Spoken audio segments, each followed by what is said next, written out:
thank you all for joining today. This presentation is about year-end in Sage 300 Cloud. My name's Stacey Orick and I'm a Sage consultant with Aptus Business Solutions, and I work with Sage 300, Sage Intacct, Sage CRM and Sage X3.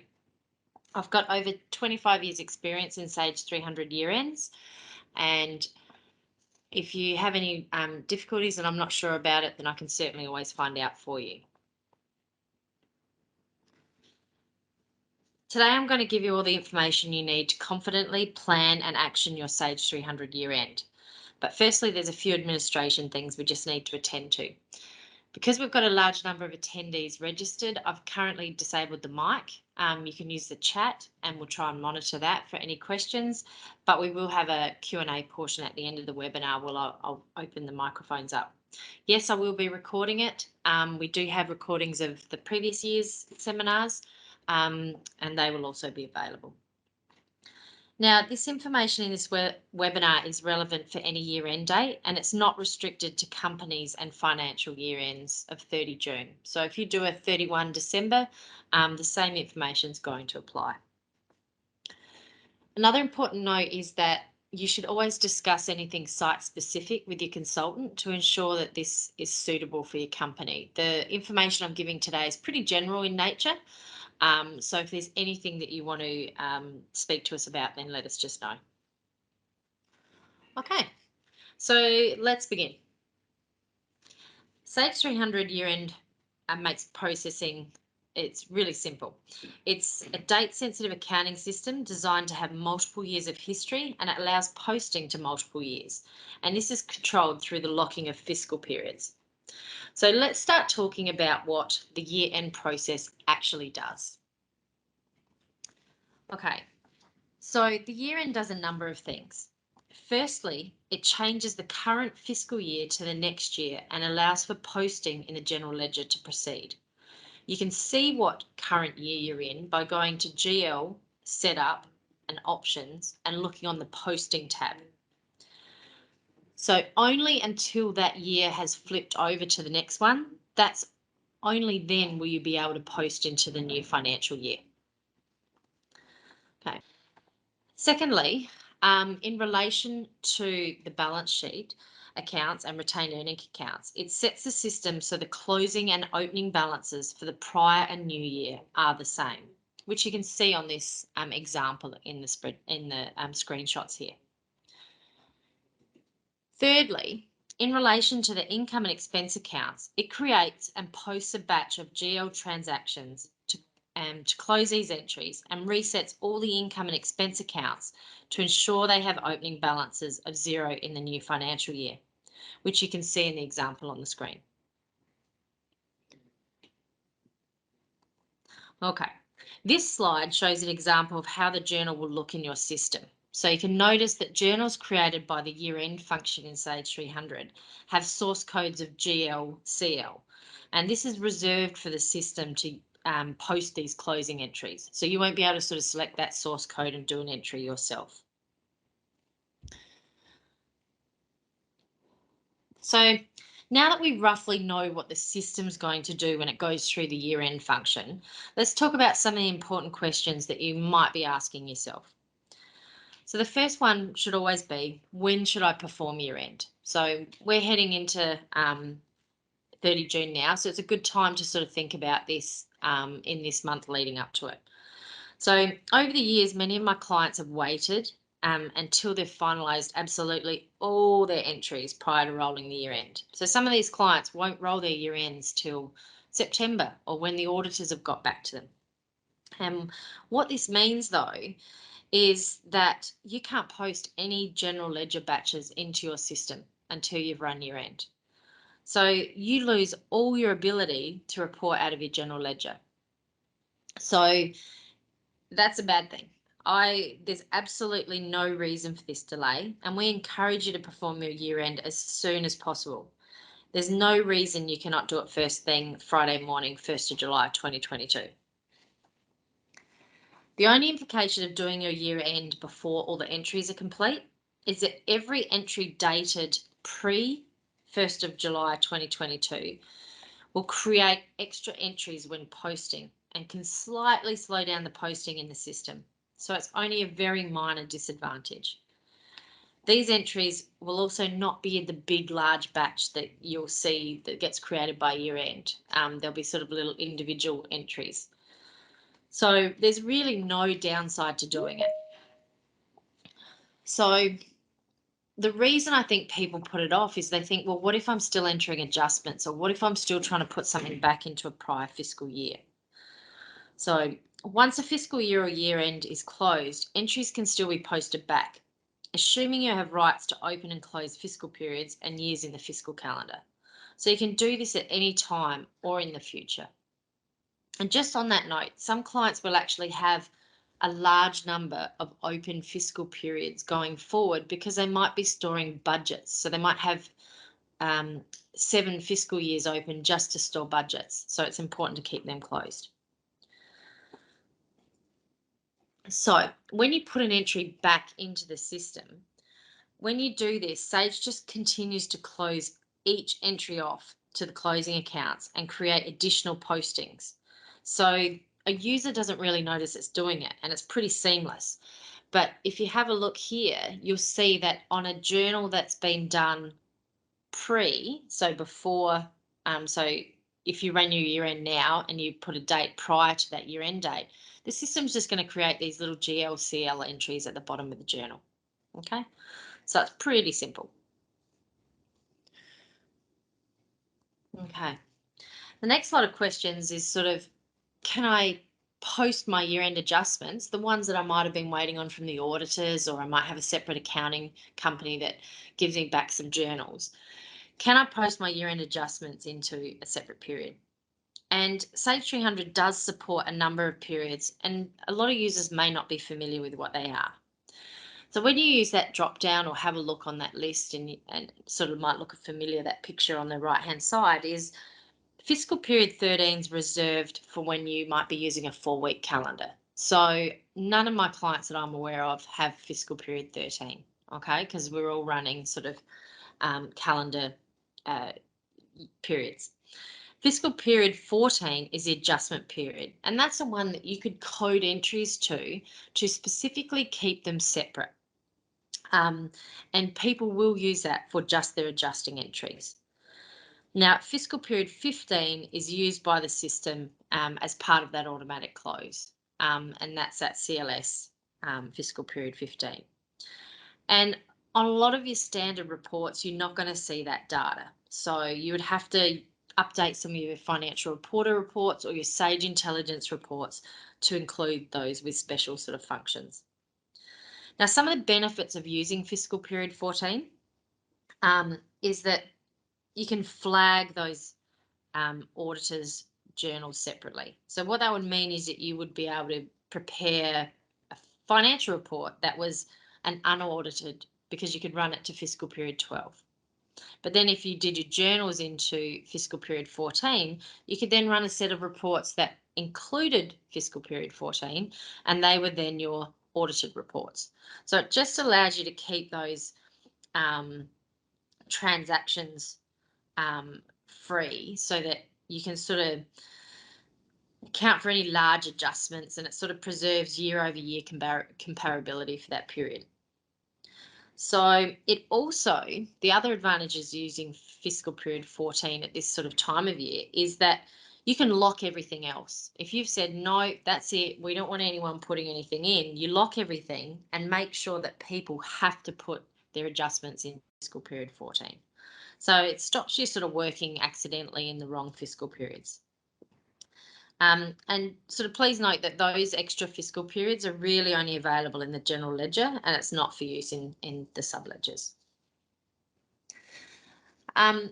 So after you've considered those kind of questions, there's a number of things that you guys could start doing today. You could leave this webinar and go and check in your system, and you don't need to hold off and wait till 30 June. I'm going to talk about them in a moment, but then I'm going to go and show them in Sage 300 too. So leading up to year end, in these days leading up to it, what you can do is go and select your company sort of year end date. What that means is discuss with your team about what your cutoff dates are.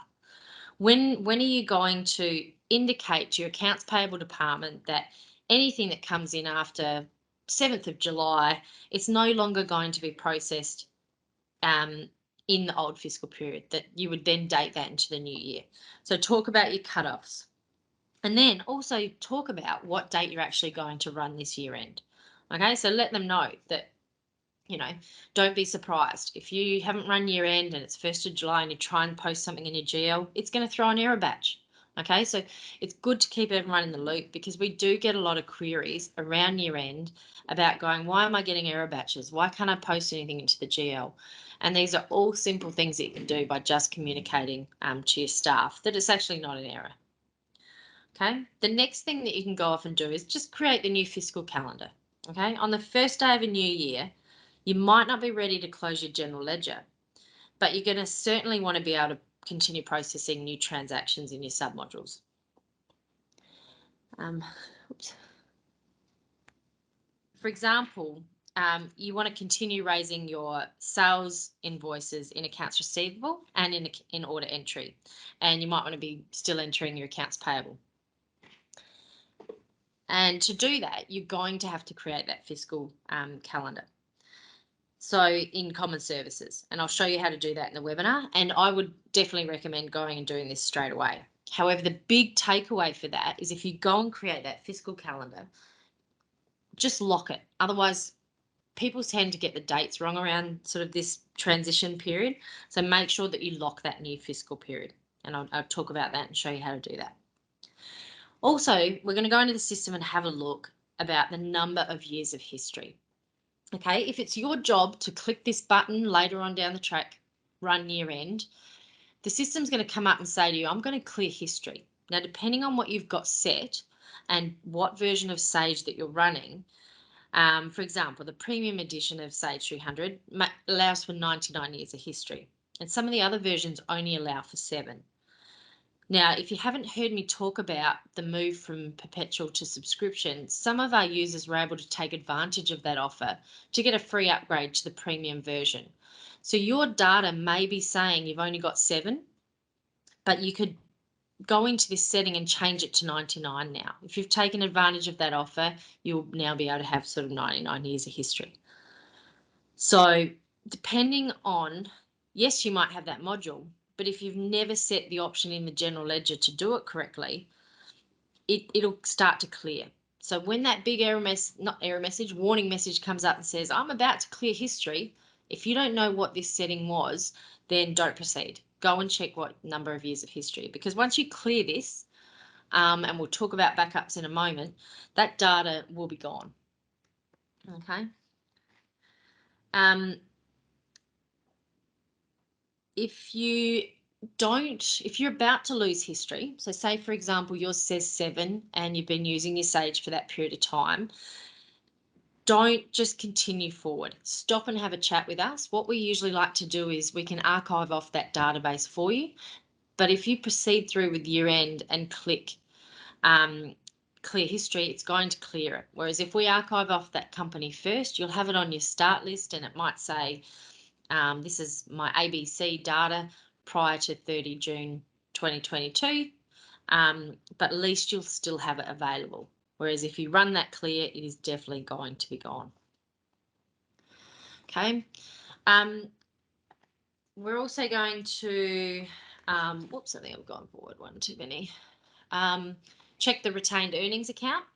Now this, if you've been using Sage for a while, this is more than likely going to be okay. It shouldn't be blank. It won't be able to run year end. But I think why I always leave this in here for you to have a think about is that some people don't know that Sage can actually close to multiple retained earnings account. If you're running multiple entities in your one Sage 300 database, like you might have a GL code that has a separate segment for entity, we can actually close all those entities to different retained earnings accounts. And I'll show you that on a screen in a moment. The next thing that we like to check, and if you're up to date on your reporting and you're doing everything right every month, this is probably not such a big deal, but the most common problem clients call us about is that after year end's been done, some of their P&L accounts that should have cleared still have balances. And this is because if the account type's flagged incorrectly, the year-end process doesn't know which accounts to roll to the retained earnings account. So, and once year-end's been done, this can't be rerun. Okay, you don't go and fix a GL account, just rerun it again. It will fix everything. The only way is to restore to a backup, or you're going to have to do a journal to get those balances out of those accounts.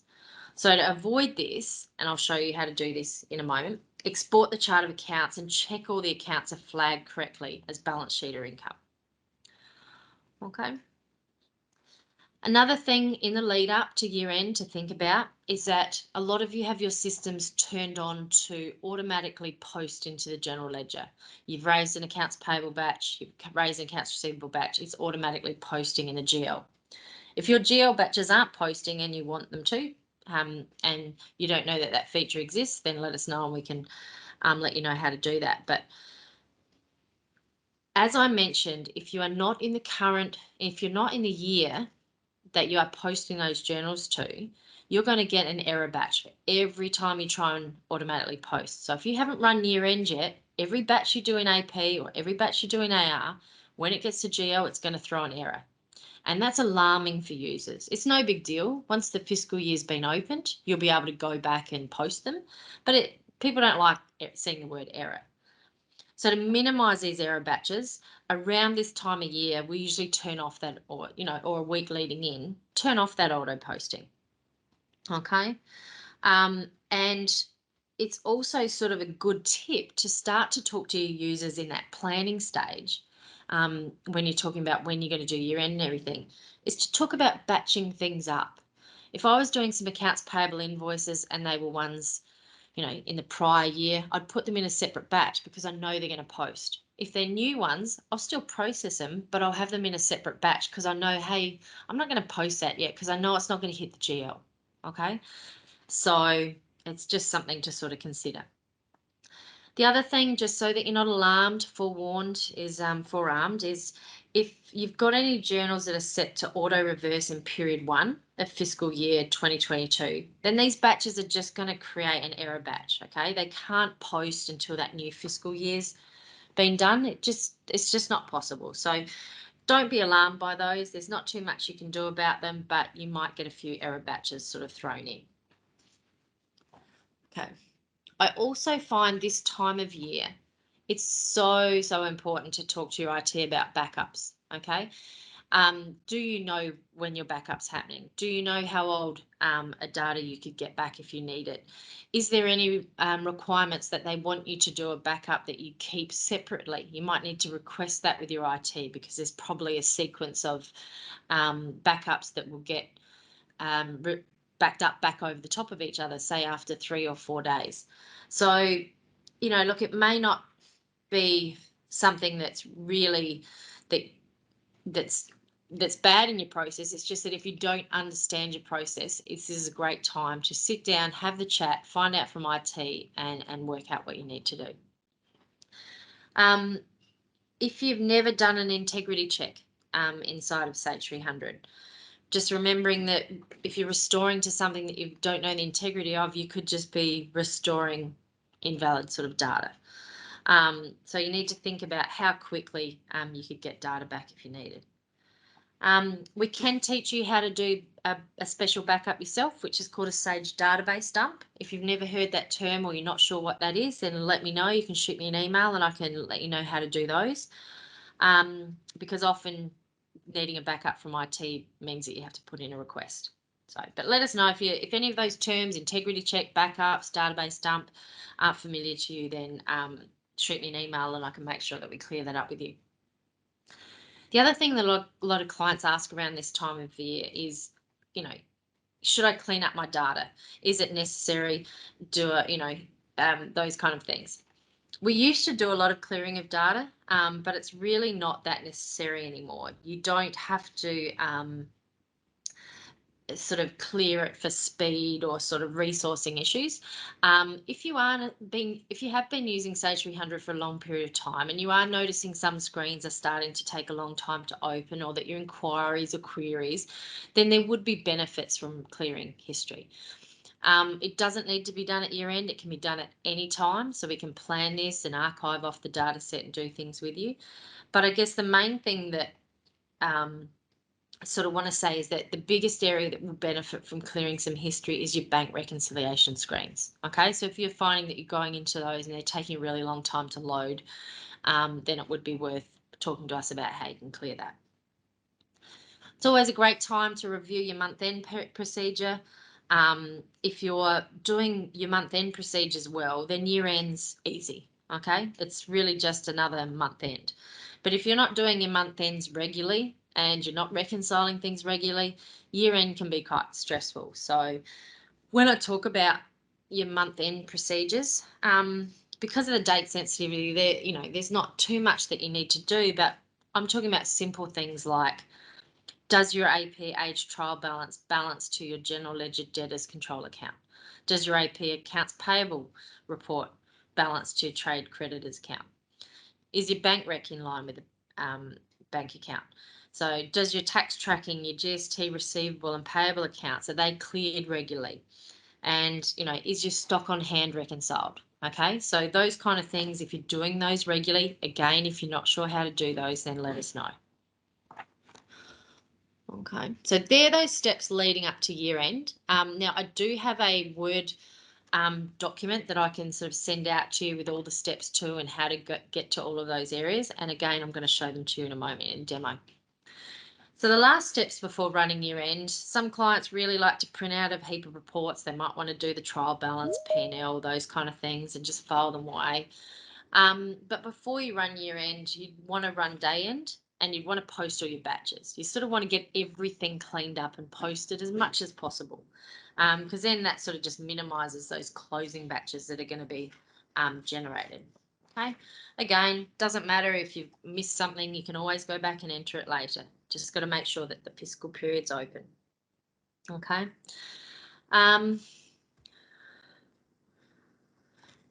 There is some things like other modules to consider. So not every client on this call is going to be impacted by probably the norming fixed assets module, and it's not reliant on it, but it's probably best practice. Get your norming up to date, run your period 12 depreciation before you run year end, so it's included.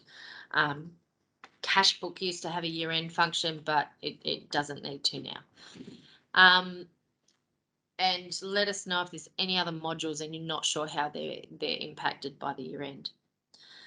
Another thing is that some people do utilise the statistics and clear certain things. I've also got some clients that they number their invoices with the year in them. So they've changed settings in the system that when the new year starts, the new invoice number generates with the year in front of it. So it's time to work out what day you're going to do that on. Like, obviously, you can't do that a month out in advance, so you'll end up with all your June invoices with next financial years on them. But this clearing statistics, it's only as at point in time. So if you're liking to track any statistics in any of your module, like the AP, AR, GL, if you're not sure what this means, let me know. But that might be something you need to get on your list as well to do in a timely manner.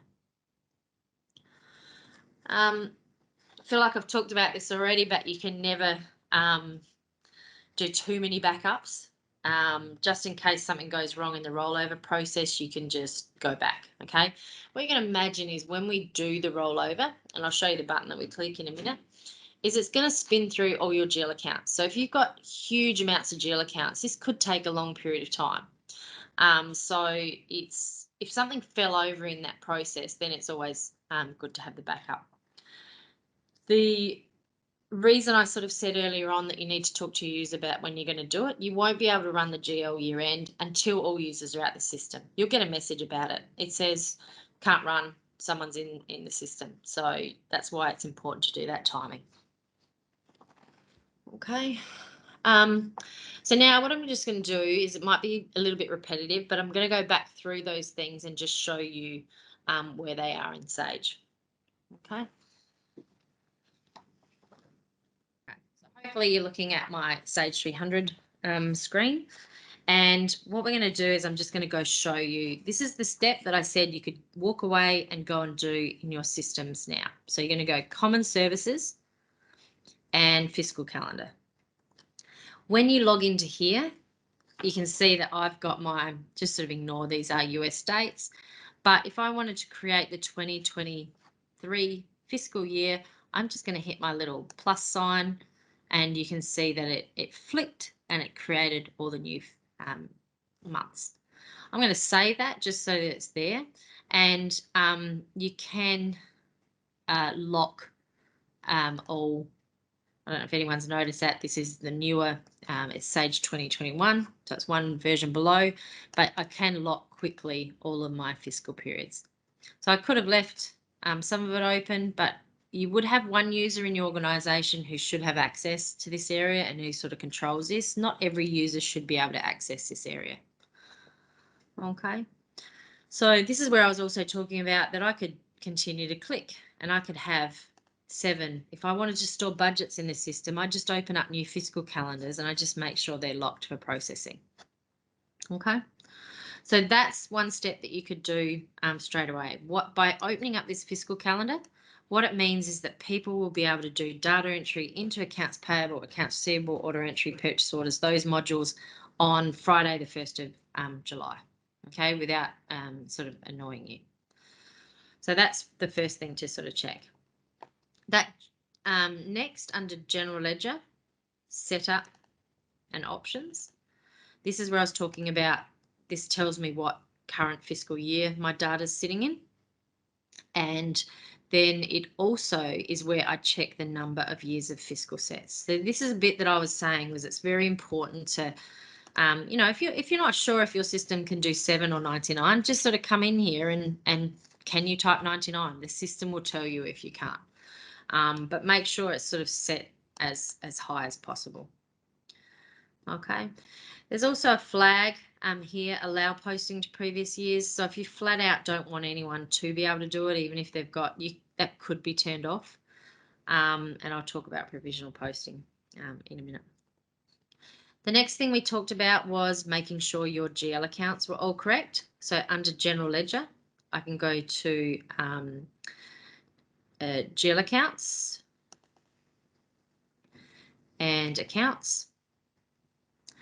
And so what users can either do is you could have a little bit of a look. You can just hit the Finder key and whiz down here. And if you saw a P&L account sitting in your balance sheet accounts, then you'd know that it might have been added incorrectly. So this is where I was talking about that it's important that if this was flagged balance sheet, it wouldn't clear this account out when I ran the year end. Okay, and there's no point just coming back in here and fixing it back to income. Once year end rolls, it's going to take the nature of that account type and utilize it to perform that function. Okay. The other thing to do a check, if you've got a large number of accounts, just go File Export. And you can just flip it out to Excel. Okay, and then you'll be able to open it and have a look. So it's worth having a look. If you don't add a lot of accounts all the time, you know, and you're checking this, a lot of users notice if there's something wrong because their financial report would look weird. They'd be already missing an income account from where they're expecting to see it. But it's always worth stopping and having a bit of a look at that. Also, sorry, I should have done that when we were back here, but under that GL Setup and Options, where were we? Under this accounts tab, sorry, the default closing account.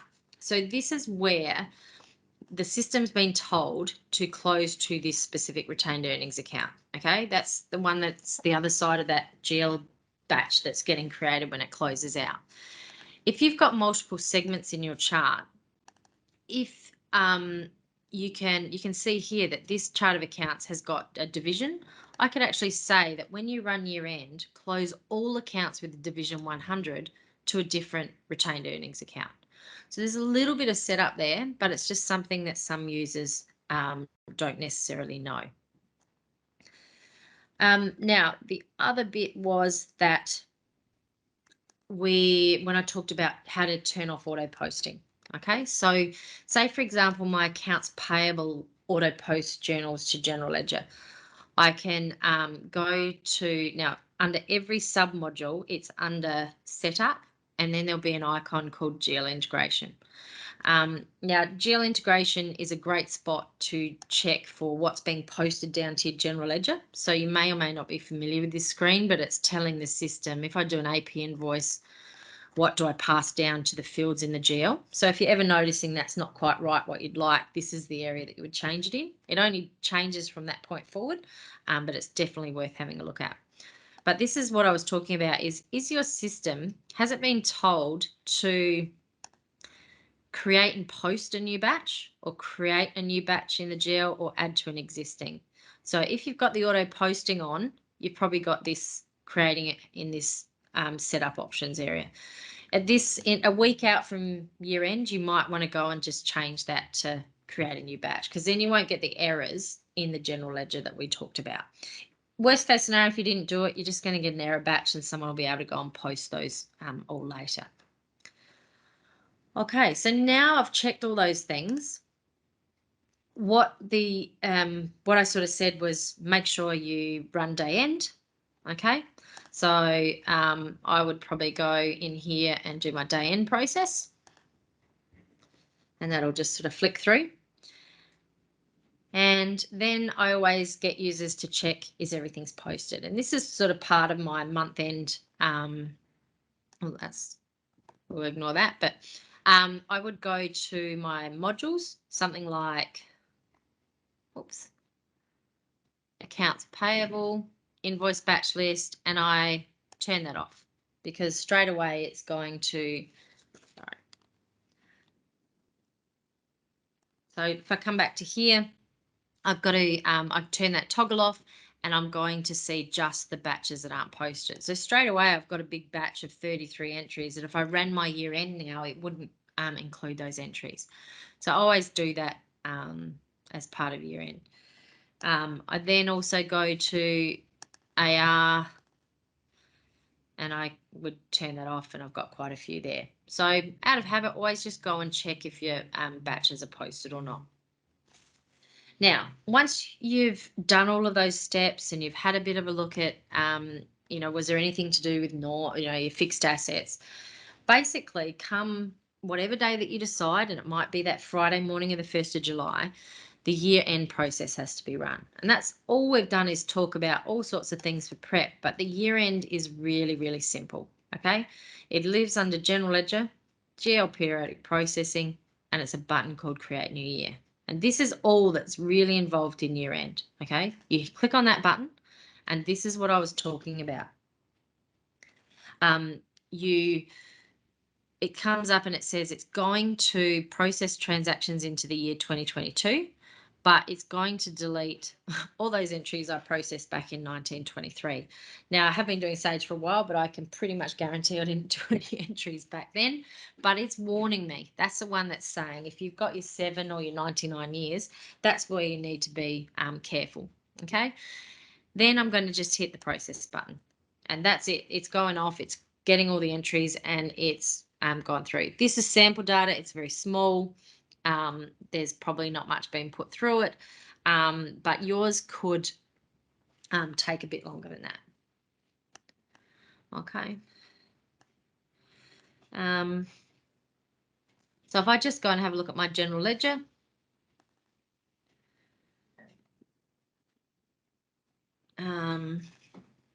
it may not have, closing entries. So this is an example of my closing entries batch, okay? So GL, CL, and you can see it's closing all these entries out. Okay, so that's what you'd expect to see after your year-end process has been done. Okay, so that's simple. And we did it pretty quick, but we ran through all the steps that you sort of need to do. Now, after your end's been done, there's still a few housekeeping things to do. And this is where I was saying if you've got those error batches, go and post those error batches. And then you can also print any source journal reports if you want to get a record of what got closed. just hang on one sec. There we go. Yeah, so you can go back into the system and we can go to, sorry, I can just hear some background noise there. Just not sure if Serge is hearing, he can, yeah, so sorry. Then so we post all my batches and then we can go and print reports. Now, a lot of users don't know about a source journal report.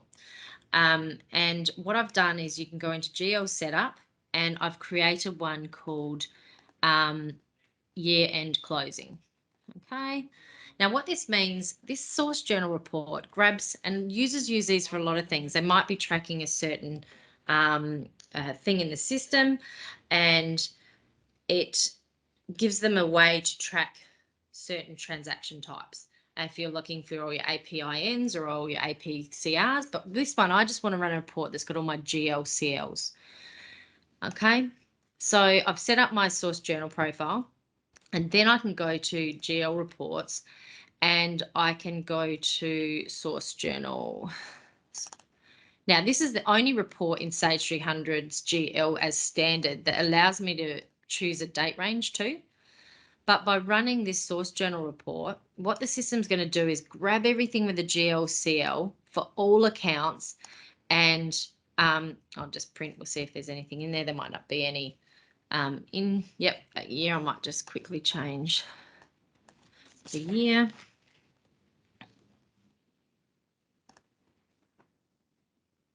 No, sorry, I've grabbed fiscal years that haven't actually really got too much in them. Oh, it might be this actually. So this one can be useful just to, no, sorry, I'll send a sample of that after the session, but I won't bore you with that. But so that one can be quite useful. The other thing that we can do is that we need to print out, it's not important, but some clients like to go and print batch status reports, posting journals, might do a balance sheet and trial balance to check that they still match to the ones that they ran prior to. And they might do some transaction listings, but none of that is absolutely sort of necessary. Okay. Now, just some other useful information. There are some checklists. Once, depending on the version of Sage 300 you're using, you can go to your task ribbon, click on help, then product documents, and then you can sort of see year-end procedures in your help notes. So all that help has gone online and it's being sort of updated. The next thing is that there is a year-end centre, and I've got the link there, and I can send that out to you. But that's Sage. Some of this tends to be a little bit American in nature, and you'll see that it sort of talks about a lot of tax and payroll and things like that. But that's there so that you have it. You also, as users who are paying for your Support Plus, get access to Sage University. So there would be some Sage 300 free courses that are around. And sort of finally, what I like to tell users about is that at this time of year, you can do some provisional posting. If you're doing some adjusting journals, Sage 300 has a feature called provisional posting. Now, if you don't know about it, let me know. But what it means is that on a general ledger, now it is set up in options. If you don't even have this flag turned on, you will not see the button. So you may have spent years not knowing it was there. But when you have a GL journal on your batch list, you can do what they call a provisional post, okay? And that button there. What that means is it's kind of like a what if scenario. It's my after 3 o'clock on a Friday, don't remember my debits and credits button. When you provisionally post a journal, what it means then you can do is go and run a trial balance that has provisional included. Okay, so you can go and see the effect. So if you're doing some year-end journals or something like that and you're not sure, you can do the posting, and then if you're not happy with it, you simply just go back to the journal and edit it. Okay, you don't have to reverse it. You can just go back into it. You can provisional post it again, run your report. Okay, so the provisional posting is quite useful. Third-party products, don't forget about them. So maybe have a little bit of a think when we talk third party there, anything that's not the straight Sage modules like your accounts payable, accounts receivable. It's going to be things like norming fixed assets. Yeah, I can't think of the other ones sort of at the moment. Don't underestimate the time that you're going to need sort of preparing. The fact that users need to be out of the system because it's got to run through all those GL accounts. And another good tip is just run year end first thing in the morning, because worst case scenario, your IT is going to have the backup from the night before. Okay. There is another thing we can help you set up if you're a bit unsure and don't remember all the things. Sage 300 has those visual process flows. If you've never seen them before, they might not be turned on in your system. And the picture that I've got here is just a diagram that I drew up of all the things that you click on sort of in order to do those steps. And it's just a visual representation of what we've talked about today. Okay, we talked about that the only way to edit incorrect GL accounts. So there's just a little bit of a tip there on if you've done your year end and you had a GL account flagged incorrectly. So that's a common support query that we get. And that's just sort of saying that you're going to have to close those accounts out properly. Okay, I also get around this time of year, sometimes companies that are restructuring or doing certain things. There is an add-on facility that we undertook this with a company just last year that moved from a 30th of June financial year, and they had to move to a 1 January to December. So there is a utility that can take your Sage data and remanipulate it all. Okay, so if you've ever had that conversation come up. Okay, so really now, last thing sort of is that we have some common issues. So if you have users coming to you saying we're getting a message that we can't post to the future year, this means that you have not done year end yet on your GL. Okay, they're going to get that when they try and post anything into general ledger when the year end's not been done. We also get that people come and say my revenue expense accounts have not been transferred to my retained earnings. The reason being is that they were probably set to balance sheet. Okay. You're going to get a message that you can't create the new year until you get all of the users out of GL. So all of these threads, I sort of did some research. These are what's coming up on Sage City. Now, if you don't know about Sage City, that's those forums that users can utilize. I'm not sure if these work if I click them up. If you don't know how to get onto these forums, I'm sure you're all noticing the new Sage logo. I'd love to hear your thoughts, but a lot of these screens have changed. But you can see here I'm just clicking on these and I can get through. So if you have trouble with a login or don't know how to get to those forums, then let me know. Cannot post to a future year. That's just a double up. I must have missed that. Sorry. Okay, so what I'm going to do, and we'll see how well this sort of goes. That's just you'll get this on the slides. It's just sort of a bit of a summary of all the steps that we're going to go through. Is I'll open it up.